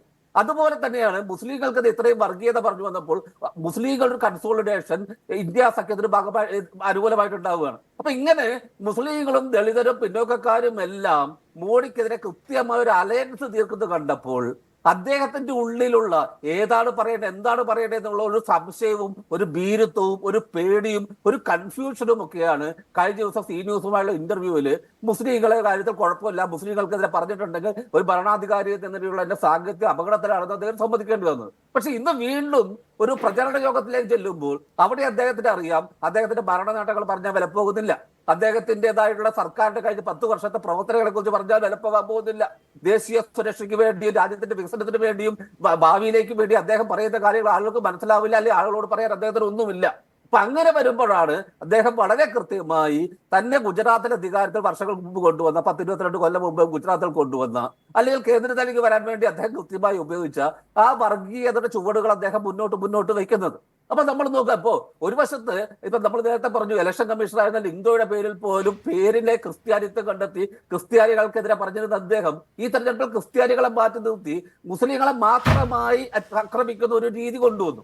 അപ്പൊ മോദി അദ്ദേഹത്തിന്റെ കയ്യിലുള്ള ഏറ്റവും വലിയ ആയുധം അദ്ദേഹത്തിന്റെ എക്സ്പെർട്ടൈസ് ഏതാണ് അത് ഉപയോഗിക്കുകയാണ്. കാരണം വേറൊന്നും ഇല്ലാത്തത് കൊണ്ടാണ് എന്നാണ് താങ്കളുടെ നിരീക്ഷണം. ഞാനൊന്ന് വേഗം തിരിച്ചു വരാം ഈ പാനലിലേക്ക്, ഒരു ബ്രേക്ക് എടുത്ത് വളരെ പെട്ടെന്ന് കൃഷ്ണദാസിന്റെ മറുപടികളിലേക്ക്. ചർച്ചയിലേക്ക് വീണ്ടും ശ്രീ കൃഷ്ണദാസ്, ഈ പൊതുവായ വിമർശകരായിട്ടുള്ള പാനലിസ്റ്റുകൾ ഉന്നയിച്ച ഒരു പ്രധാന സംഗതി മോദിക്ക് ജനങ്ങളെ കൺവിൻസ് ചെയ്യാൻ കഴിയുന്ന ഒരു ഭരണ നേട്ടവും വിശദീകരിക്കാൻ കഴിയുന്നില്ല. അതുകൊണ്ട് എല്ലാ പ്രസംഗത്തിലും അദ്ദേഹം ഹൈലൈറ്റ് ചെയ്യുന്നത് ഒരു വർഗീയ ഇഷ്യൂ ആയിരിക്കും. ഈ സമീപ ദിവസങ്ങളിലൊക്കെ മോദിയുടെ പ്രസംഗം എടുത്ത് പരിശോധിച്ചാൽ മോദി 400 സീറ്റ് ഞാൻ കിട്ടുമെന്ന് പറഞ്ഞതല്ല തലക്കെട്ടാവുന്നത്. അല്ല, മോദിയുടെ രാഷ്ട്രീയത്തോടൊപ്പം ചേർന്ന് നിൽക്കുന്ന സ്ഥാപനങ്ങൾ പോലും മോദി പറയുന്നതിൽ നിന്ന് ഹൈലൈറ്റ് ചെയ്യുന്ന തലക്കെട്ടാവണമെന്ന് ഉദ്ദേശിച്ച് മോദി പറയുന്നത് ഒരു വർഗീയതയാണ്. എന്തുകൊണ്ടാണ് വർഗീയത അല്ലാത്തൊരു വിഷയം പറഞ്ഞൊരു പ്രസംഗം അവസാനിപ്പിക്കണമെന്ന് മോദിക്ക് തോന്നാത്തത്? അത് മോദിക്ക് ഭയമുള്ളതുകൊണ്ടാണോ? നിഷാദെ, ഈ തെരഞ്ഞെടുപ്പിൻ്റെ തുടക്കം മുതൽ എന്ന് പറഞ്ഞാൽ ഈ 2024 ജാനുവരി കാലഘട്ടം മുതൽ BJP മുന്നോട്ട് വെക്കുന്ന രാഷ്ട്രീയം അത് വികസനത്തിൻ്റെ രാഷ്ട്രീയമാണ്. കോൺഗ്രസിൻ്റെ പ്രതിനിധി സൂചിപ്പിച്ചതുപോലെ കേരളമടക്കമുള്ള സംസ്ഥാനങ്ങളിൽ വന്നപ്പോഴും ബഹുമാനപ്പെട്ട പ്രധാനമന്ത്രി പറഞ്ഞത് ഈ കേന്ദ്ര ഗവൺമെൻറ്റിൻ്റെ 10 വർഷക്കാലത്തെ ഭരണ നേട്ടങ്ങളുമായി ബന്ധപ്പെട്ടുകൊണ്ടുള്ള കാര്യങ്ങളാണ്. എല്ലാ സംസ്ഥാനങ്ങളിലും അതുതന്നെയാണ് ഒരു പ്രധാനപ്പെട്ട പ്രചരണ വിഷയം. പക്ഷേ ഞാൻ നേരത്തെ തുടക്കത്തിൽ സൂചിപ്പിച്ചതുപോലെ അതാത് സംസ്ഥാനങ്ങളിലെ വിഷയങ്ങളുമായി ബന്ധപ്പെട്ടുകൊണ്ടോ അല്ലെങ്കിൽ രാഷ്ട്രീയം മാറുന്നതിനനുസരിച്ചുണ്ടാകുന്ന കാലാവസ്ഥക്കനുസരിച്ചോ സ്വാഭാവികമായും രാഷ്ട്രീയ വിഷയങ്ങളും മാറും. എല്ലാ പാർട്ടികളും അങ്ങനെ തന്നെയാണ് തെരഞ്ഞെടുപ്പിനെ നേരിടുന്നത്. അതിലൊരു വ്യത്യാസവുമില്ല. പിന്നെ ഒരു പ്രധാനപ്പെട്ട കാര്യം, എൻ്റെ ബഹുമാനപ്പെട്ട ഇടതുപക്ഷത്തിൻ്റെയും കോൺഗ്രസിൻ്റെയും സുഹൃത്തുക്കൾ സൂചിപ്പിച്ച ചില കാര്യങ്ങൾക്ക് മറുപടി പറയാതെ പോകുന്നത് ശരിയല്ല എന്നുള്ളതുകൊണ്ട് എൻ്റെ പരിമിതമായിട്ടുള്ള വിഷയത്തിൽ നിന്നുകൊണ്ട് ഞാൻ 1-2 കാര്യങ്ങൾ സൂചിപ്പിക്കാൻ ആഗ്രഹിക്കുകയാണ്. ഒന്ന്, BJP വല്ലാതെ പണമുള്ള ആളുകളെ സ്വാധീനിക്കാൻ പണമുള്ള ആളുകളുമായി ബന്ധപ്പെട്ടുകൊണ്ട് രാഷ്ട്രീയ പ്രചരണം നടത്തുന്നു എന്നുള്ളതാണ് ഇടതുപക്ഷത്തിൻ്റെ ഒരു പ്രധാനപ്പെട്ട വിമർശനം. എനിക്ക് ഡോക്ടർ സമ്പത്ത് സാറിനോട് സൂചിപ്പിക്കാനുള്ളത്, ഈ രാജ്യത്ത് ഒരേ ഒരു ഗവൺമെൻറ് മാത്രമാണ് സാധാരണക്കാരനെതിരെ ഒരു കുത്തക മുതലാളിയുടെ നടപടിക്കെതിരെ സമരം നടത്തി പുറത്തുപോയ ഗവൺമെൻറ് പശ്ചിമ ബംഗാളിലെ നിങ്ങളുടെ ഗവൺമെൻറ്റാണ്. ഒരു കർഷകരുടെ സ്ഥലമേറ്റെടുപ്പുമായി ബന്ധപ്പെട്ടുകൊണ്ട് ഒരു ഗവൺമെൻറ് എങ്ങനെയാണ് പുറത്തുപോയത് എന്നുള്ളത് അങ്ങേക്ക് നന്നായിട്ട് അറിയാവുന്നതാണ്. അപ്പോൾ ആരാണ് ഇതിനെയെല്ലാം പുലുകുന്ന ആളുകൾ? കേരളമടക്കമുള്ള സംസ്ഥാനങ്ങളിൽ ഈ ആളുകളെ കൊണ്ടുവന്ന് സ്ഥാപനങ്ങൾ നടത്തുന്ന ആളുകൾ ആരാണ് എന്നറിയാത്തവരല്ലല്ലോ കേരളത്തിലെങ്കിലും ഇരിക്കുന്ന ആളുകൾ. അപ്പോൾ അതെല്ലാം അവിടെ നിൽക്കട്ടെ. കോൺഗ്രസിൻ്റെ പ്രതിനിധി സൂചിപ്പിക്കുന്നത് BJPക്ക് മറ്റ് വിഷയങ്ങളൊന്നും പറയാനില്ലാത്തത് കൊണ്ടാണ്. ശ്രീ KM ഷാജിയും അത് തന്നെയാണ് സൂചിപ്പിക്കുന്നത്. BJPക്ക് മറ്റ് വിഷയങ്ങൾ പറയാനില്ലാത്തത് കൊണ്ട് BJP ഈ തരത്തിലുള്ള വിഷയങ്ങളുമായി മുന്നോട്ട് വരുന്നു. ശ്രീ ഷാജിയോട് എനിക്ക് വിനീതനായി പറയാനുള്ളത്, ഈ തെരഞ്ഞെടുപ്പിൻ്റെ എല്ലാ ഘട്ടങ്ങളിലും അങ്ങൊരു മാധ്യമപ്രവർത്തകൻ എന്ന നിലക്ക് എല്ലാ സംസ്ഥാനങ്ങളിലും നടക്കുന്ന വിഷയങ്ങൾ അങ്ങ് നോക്കിക്കാണുന്ന ഒരാളാണ്. BJP എവിടെയാണ് കേന്ദ്ര ഗവൺമെൻറ്റിൻ്റെ പദ്ധതികൾ വിശദീകരിക്കുന്നതിലോ അതല്ലെങ്കിൽ കേന്ദ്ര ഗവൺമെൻറ് കൊണ്ടുവന്നിട്ടുള്ള വികസനങ്ങൾ വിശദീകരിക്കുന്നതിലോ പിന്നോട്ട് പോയിട്ടുള്ളത്? ഒരു സ്ഥലത്ത് പിന്നോട്ട് പോയിട്ടില്ല. ഞാൻ ചോദിക്കുന്നത് പ്രധാനപ്പെട്ട കാര്യം, താങ്കൾ പറഞ്ഞല്ലോ പൊതുയോഗത്തിൽ പ്രസംഗിക്കുമ്പോൾ ചില സ്ട്രാറ്റജീസ് അഡോപ്റ്റ് ചെയ്യുമെന്ന്. ഒരു പൊതുയോഗത്തിൽ പ്രസംഗിക്കുമ്പോൾ ഇപ്പം മോദി പ്രസംഗിക്കുന്നത് ഒരു ചെറിയ സദസ്സിന് വേണ്ടി മാത്രമാണോ? അല്ല, മോദി സംസാരിക്കുന്ന ഇന്ത്യയിൽ ആകമാനം നടക്കുന്ന തെരഞ്ഞെടുപ്പിൽ ഇന്ത്യയിൽ ആകമാനമുള്ള സംസ്ഥാനങ്ങളിലെ ജനങ്ങൾ കേൾക്കാനാണല്ലോ അദ്ദേഹം പ്രസംഗിക്കുന്നത്. അതുകൊണ്ടാണ് അദ്ദേഹം സംസാരിക്കുന്നത് BJPയുടെ സോഷ്യൽ മീഡിയ പേജുകൾ പോലും ലൈവായി ടെലികാസ്റ്റ് ചെയ്യുന്നതും. അതിൽ എന്ത് ശ്രദ്ധിക്കപ്പെടണം, ഏതാണ് അതിൽ ഹുക്ക് ചെയ്യേണ്ട സാധനം എന്നത് ആലോചിച്ചാണല്ലോ പറയുക. അപ്പോൾ ഞങ്ങൾ കൊണ്ടുവന്ന കുടിവെള്ള പദ്ധതിയെക്കുറിച്ചോ ഞങ്ങൾ കൊണ്ടുവന്ന ഹൈവേകളെക്കുറിച്ചോ ഞങ്ങൾ കൊണ്ടുവന്നിട്ടുള്ള ഈ ഉജ്ജ്വല യോജനയെക്കുറിച്ചോ എന്താ ആളുകൾക്ക് ബാങ്ക് അക്കൗണ്ട് തുറന്നു കൊടുത്തതിനെ കുറിച്ചൊക്കെ വേണമെങ്കിൽ പറയാലോ. അത് പറയാതെ ഈ പ്രസംഗത്തിന് ശേഷം അവശേഷിക്കേണ്ടത് ഒരു മുസ്ലിം വിരുദ്ധ സംഗതി ആയിരിക്കണമെന്ന് തീരുമാനിച്ച് പ്രസംഗിക്കുന്നത് എന്തിനാണ്?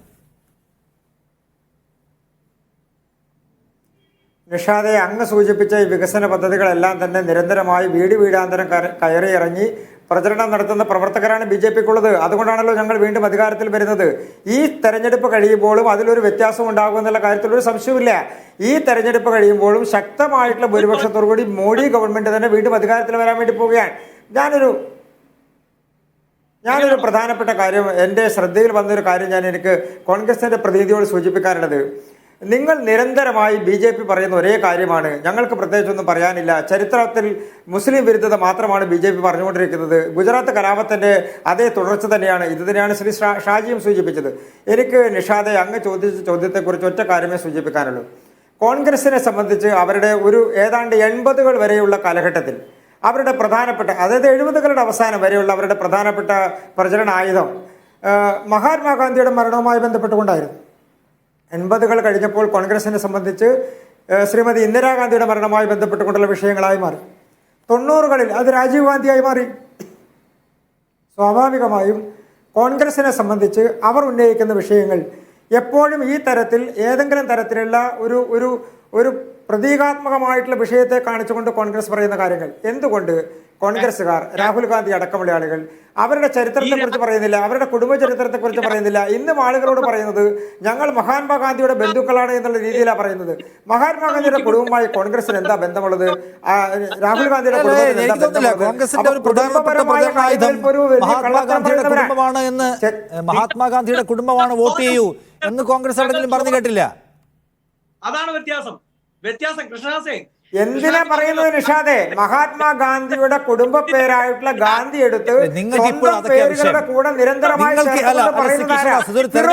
ഒരു തെരഞ്ഞെടുപ്പിൽ ജനങ്ങളുടെ ജീവസന്ധാരണ പ്രശ്നങ്ങൾ, ഒരു തെരഞ്ഞെടുപ്പിലെ ജനങ്ങളുടെ ജീവിത പ്രശ്നങ്ങൾ ചർച്ച ചെയ്യാൻ പറ്റുന്ന ചർച്ചയെ ഒരു തെരഞ്ഞെടുപ്പിലെ ഇത്രയും വലിയ കള്ളത്തരം നിങ്ങൾക്ക് ഇതൊക്കെ ഉള്ളൂ. രാഹുൽ ഗാന്ധി പേര് ഉപയോഗിക്കുന്നതിൽ പ്രശ്നം, നെഹ്റു പ്രശ്നം, നിങ്ങൾക്ക് എന്തൊക്കെയോ പഴയ വിഷയങ്ങൾ, ഒപ്പം തന്നെ ഈ കോൺഗ്രസിന്റെ പ്രകടനപത്രികയിൽ ഇല്ലാത്ത കാര്യങ്ങൾ, വ്യാജങ്ങൾ, ജനങ്ങളുടെ ജീവിതവുമായി ബന്ധപ്പെട്ടത് വല്ലതുമുണ്ടെങ്കിൽ അത് ചർച്ചയാക്കുകയല്ലേ നല്ലത്?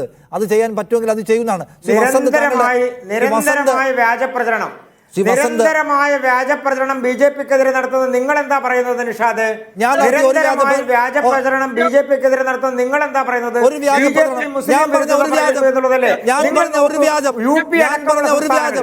ഞാൻ പറഞ്ഞ ഒരു വ്യാജം താങ്കൾ പറയൂ. ഞാനതാ സൂചിപ്പിച്ചത്. നിങ്ങൾ നിരന്തരമായി പറയുന്ന വ്യാജ വാർത്ത എന്താണ്? BJP മുസ്ലിം വിരുദ്ധ പാർട്ടിയാണ് എന്നല്ലേ?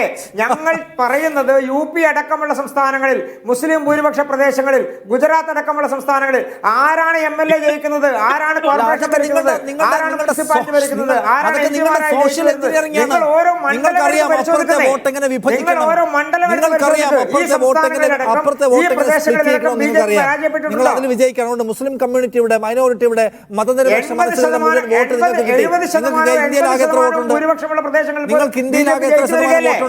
നിങ്ങൾക്കാകെ ഇന്ത്യയിൽ എന്തുമാത്രം ആളുകൾ വോട്ട് ചെയ്തതിലാണ് നിങ്ങൾ വിജയിച്ചിട്ടുള്ളത്?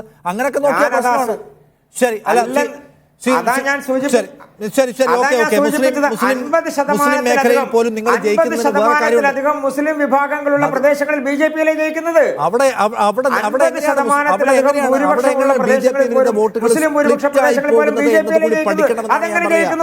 വസന്ത്, താങ്കളുടെ മറുപടി എന്താണ്? കോൺഗ്രസിനെ സംബന്ധിച്ച് BJPക്കെതിരെ ശക്തമായിട്ടുള്ള സംഗതികൾ വെച്ച് ജനങ്ങളുടെ ഇടയിൽ സ്വീകാര്യത ഉണ്ടാക്കാൻ പറ്റുന്നില്ല എന്ന്. അല്ല നിഷാദ്, നോക്കൂ, രണ്ട് കാര്യമാണ് അദ്ദേഹം പറഞ്ഞത്. ഒന്ന് പറഞ്ഞത് മോദിയുടെ ഗ്യാരണ്ടിയെ പറ്റി ഞങ്ങളുടെ പ്രവർത്തകർ വീട് കയറി പറയുന്നുണ്ട്, അതുകൊണ്ട് മോദി അത് പ്രസംഗവേദിയിൽ പറയേണ്ട കാര്യമില്ല. അതായത് അതിന് വേറൊരർത്ഥമുണ്ട്. മോദി പ്രസംഗവേദിയിൽ പറഞ്ഞുകൊണ്ടിരിക്കുന്ന വർഗീയതയുണ്ടല്ലോ, ആ വിഷയമുണ്ടല്ലോ, അത് വീട് കയറി പറഞ്ഞു കഴിഞ്ഞാൽ നാട്ടുകാർ തല്ലും. അതിൽ ഹിന്ദുവും കാണും, ക്രിസ്ത്യനും കാണും, ജൈനനും കാണും, പാഴ്സിയും കാണുമെന്ന് ഇവർക്ക് ബോധ്യമുള്ളത് കൊണ്ട് വീട് കയറി പറയാൻ വേണ്ടി ഒരു സ്ട്രാറ്റജി പറഞ്ഞു വിടുന്നു. പ്രസംഗവേദി ഈ പ്രോംപ്റ്ററും മറ്റേ കരിമ്പൂച്ച സുരക്ഷയൊക്കെ ഉള്ളതുകൊണ്ട് തല്ല് കിട്ടത്തില്ല എന്നുള്ള ഉറപ്പുള്ളതുകൊണ്ട് അവര് വർഗീയ വിഷം വമിപ്പിക്കുന്നു എന്നാണോ? രണ്ടാമത് കൃഷ്ണദാസ് പറഞ്ഞെന്താണ്? കോൺഗ്രസ് പറഞ്ഞുകൊണ്ടിരിക്കുന്നത് ഒന്നാമത് ഗാന്ധിയുടെ വധത്തെ പറ്റിയാണ്. ഗാന്ധിയുടെ വധത്തെ പറ്റി കൂടുതൽ എന്നെ കൊണ്ട് പറയിപ്പിക്കുന്നത്, ഈ ചർച്ച അതിലേക്ക് മാത്രം ചുരുങ്ങിപ്പോകും. രണ്ടാമത് ഇന്ദിരയുടെ വധത്തെ പറ്റിയാണ്. മൂന്നാമത് രാജീവിന്റെ വധത്തെ പറ്റിയാണ്. ആണെന്നേ ഞങ്ങൾ പറയുന്നത് ഈ രാജ്യത്തിന് വേണ്ടി ചോര കൊടുത്തവരെ പറ്റിയാണ്. ഞങ്ങൾ പറയുന്നത് ഈ രാജ്യത്തിൽ രക്തമൂറ്റി ഈ കലാപത്തെ കുറിച്ച് പറയുന്നില്ലെന്നേ പറ്റിയാണ്. അല്ല, വ്യത്യാസമുണ്ട്. അതിനെ തുടർന്നുള്ള സിഖുകാരുടെ മരണത്തെ കുറിച്ച് പറയുന്നില്ല. കൃഷ്ണദാസ് കേക്ക് ഞങ്ങൾ പറയുന്നത് ഈ രാജ്യത്തെ സുസംഘട ശക്തമാക്കാൻ വേണ്ടി രക്തം നൽകിയവരെ പറ്റിയാണ്. നിങ്ങൾ പറയുന്നത് എന്താണെന്ന് അറിയാമോ? നിങ്ങൾ പറയുന്ന രക്തത്തിന്റെ കഥ തന്നെയാണ്. നിങ്ങൾ പറയുന്നത് മുസ്ലിമിന്റെ രക്തം ഊറ്റി കുടിച്ച്, ന്യൂനപക്ഷത്തിന്റെ രക്തം ഊറ്റി കുടിച്ച് നമുക്ക് വണ്ണിക്കണം, നമുക്ക് അധികാരം പിടിക്കണം, നമുക്ക് കയ്യിലുള്ളത്. പിന്നീട് ഒരു കാര്യത്തിനും കൂടി ഉത്തരം കേൾക്കുന്നത്. കൃഷ്ണദാസ് പറഞ്ഞല്ലോ, ഞങ്ങൾ പറയുന്നു, ആര്? കോൺഗ്രസ് പറയുന്നു നിങ്ങൾ മുസ്ലിം വിരുദ്ധരാണെന്ന്. ഞങ്ങൾ ഒരിടത്തും പറഞ്ഞിട്ടില്ല. ഞങ്ങളുടെ സ്റ്റാൻഡ് നിങ്ങൾ ഹിന്ദു വിരുദ്ധരുമാണെന്ന്. നിങ്ങൾ മുസ്ലിം വിരുദ്ധരോ, ക്രിസ്ത്യൻ വിരുദ്ധരോ, ജൈന വിരുദ്ധരോ, പാഴ്സി വിരുദ്ധരോ മാത്രമല്ല, നിങ്ങൾ ഹിന്ദു വിരുദ്ധരുമാണ്. എങ്ങനെ വർഗീയത പറഞ്ഞൊരു സമൂഹത്തെ ഈ പറയുന്ന പഴയ കാലഘട്ടത്തിലേക്ക്, വർഷങ്ങൾ പഴക്കമുള്ള കാലഘട്ടത്തിലേക്ക്, അവികസിതമായ കാലഘട്ടത്തിലേക്ക് കൊണ്ടുപോകുക, ആ പണിയാണ് നിങ്ങൾ ചെയ്യുന്നത്. അതുകൊണ്ട് ഈ രാജ്യത്ത് വികസനം ആഗ്രഹിക്കുന്ന, തൊഴിൽ ആഗ്രഹിക്കുന്ന, സമ്പത്തിൽ പുരോഗതി ആഗ്രഹിക്കുന്ന എല്ലാവരുമായി ചേർന്ന് പോകണമെന്ന് ചിന്തിക്കുന്ന, രാജ്യത്തിന്റെ വികസനം ആഗ്രഹിക്കുന്ന ഹിന്ദുവിന്റെയും വിരുദ്ധരാണ് BJP. സംശയമൊന്നും വേണ്ട. പിന്നെ കൃഷ്ണദാസ് പറഞ്ഞു മോദി ഗ്യാരണ്ടി ഞങ്ങൾ എല്ലായിടത്തും പറയുന്നുണ്ട്. കൃഷ്ണദാസിനെ ഞാൻ വെല്ലുവിളിക്കുന്നു. ഈ ചർച്ച തീരാൻ ഇനിയും 15 മിനിറ്റ് ഉണ്ട്. തൃശ്ശൂരിലല്ലാതെ, തൃശ്ശൂരിൽ എന്തുകൊണ്ട് സംസാരിച്ചു നമുക്കറിയാം. കാരണം കേരളത്തിൽ വന്ന് മറ്റൊന്നും പറഞ്ഞിട്ട് കാര്യമില്ല. വികസനം മോദിക്ക് ഗ്യാരണ്ടിയും 400 പാറും പറയുന്നില്ലെന്നാണ് ഈ ചർച്ച ചെയ്യാൻ. സത്യം പറഞ്ഞാൽ ഇനി 3.5 മിനിറ്റേ ബാക്കിയുള്ളൂ. ഞാൻ അതുകൊണ്ട് നിലവിളിയാണ്. Vasanth, thank you. K Shaji, സത്യത്തിൽ ഒരു മോദിയെ സംബന്ധിച്ച് എപ്പോഴും അദ്ദേഹത്തിന് വേണ്ടത് ഒരു ദേശീയ വിഷയമാണ്, ഒറ്റ വിഷയം. ആ ഒറ്റ വിഷയത്തിൽ മുഴുവൻ കവർ ചെയ്യാൻ കഴിയും, ആ ഒറ്റ വിഷയത്തിൽ മുഴുവൻ ആളുകളെയും കൊടുക്കാൻ കഴിയും. വേറെ ഒരു വിഷയവും ഒരാൾക്കും കൊണ്ടുവരാൻ കഴിയാത്ത വിധത്തിൽ എല്ലായ്പ്പോഴും മോദിയാണ് അജണ്ട സെറ്റ് ചെയ്യുക. ഇത്തവണ അതിന് പറ്റിയിട്ടില്ല എന്ന പ്രശ്നമുണ്ട്. രാമക്ഷേത്രത്തിന് ശ്രമിച്ചു, പക്ഷേ രാമക്ഷേത്രം ഇന്നൊരു ദേശീയ വിഷയം, എല്ലാവരും ഒരുപോലെ എൻഗേജ് ചെയ്തിരിക്കുന്ന ഒരു വിഷയമല്ല.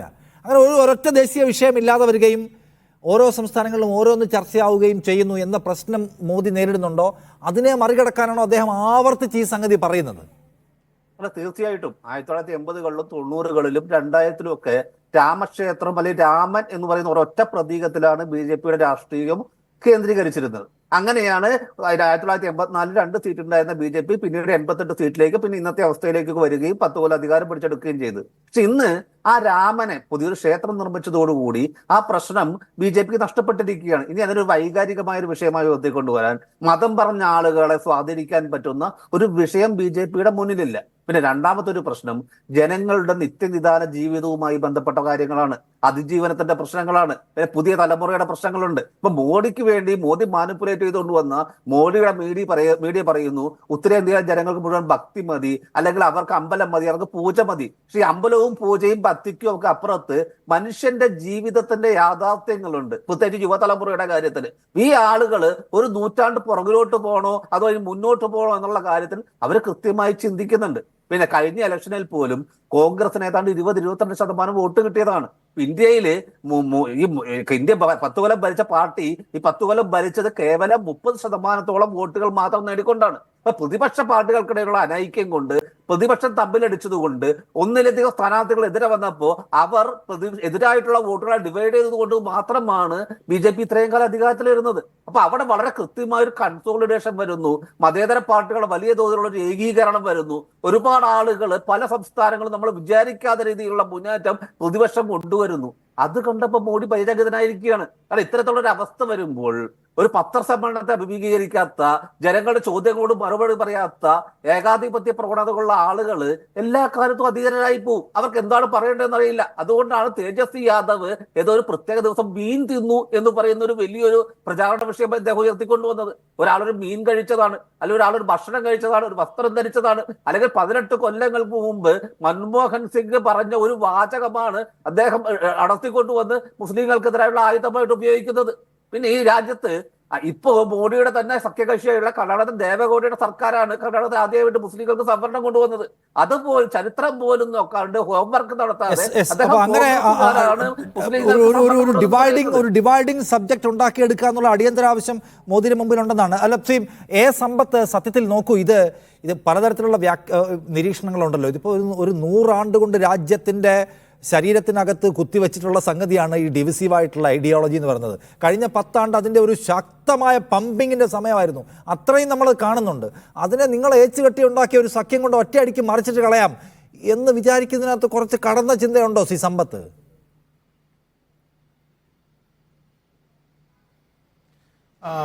പക്ഷെ ചോദിച്ച ചോദ്യം വളരെ പ്രസക്തമാണ്. ഇതിപ്പോൾ ഇന്ന് BJPയെ വേട്ടയാടുന്നത് നമ്മൾ വില്യം ഷേക്സ്പിയറിൻ്റെ മാക്ബത്ത് എന്ന നാടകമുണ്ടല്ലോ.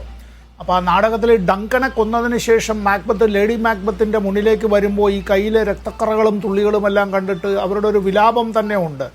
നെപ്റ്റ്യൂണിലെ മഹാസാഗരങ്ങൾക്ക് പോലും ഇത് കഴുകിക്കളയാൻ പറ്റില്ലല്ലോ എന്നുള്ളത്. ഈ ഉറക്കത്തിൽ പോലും ഇങ്ങനെ ഈ വല്ലാതെ ഒരു വിഭ്രാന്തി, ഒരു വാള് മാത്രമായി ഇങ്ങനെ പലയിടത്തും കാണുന്നതായിട്ടുള്ളൊരു ദൃശ്യം, ഇങ്ങനെ ചോരത്തുള്ളികൾ കാണുന്നതായിട്ടുള്ള ദൃശ്യം, ഇത് ഈ BJPയെ വേട്ടയാടിക്കൊണ്ടേയിരിക്കുമെന്നുള്ളത് നിസ്തർക്കമായ ഒരു കാര്യമാണ്.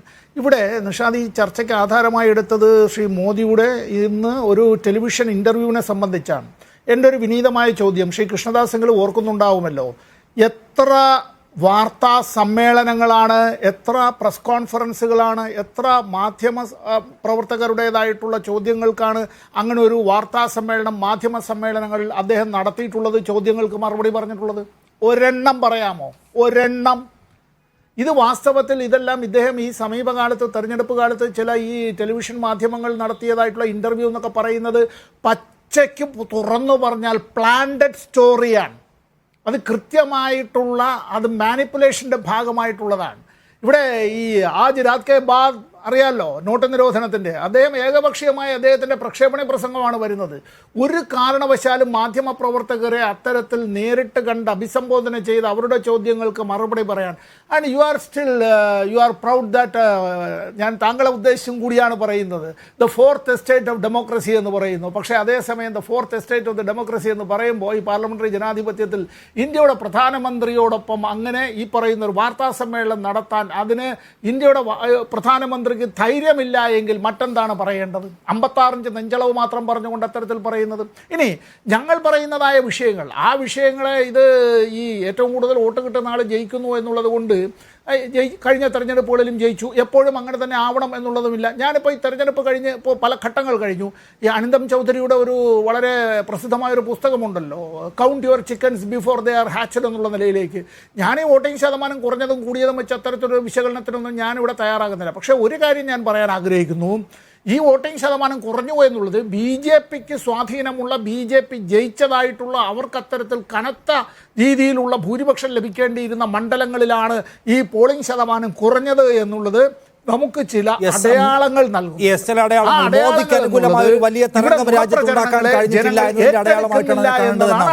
ഞാൻ ഒന്ന് ഇടപെടുകയാണ്. താങ്ക് യു സി എസ് സമ്പത്ത്, ഒപ്പം തന്നെ വസന്ത്, കൃഷ്ണദാസ്, ഷാജി ചർച്ചയിൽ പങ്കെടുത്തതിന്.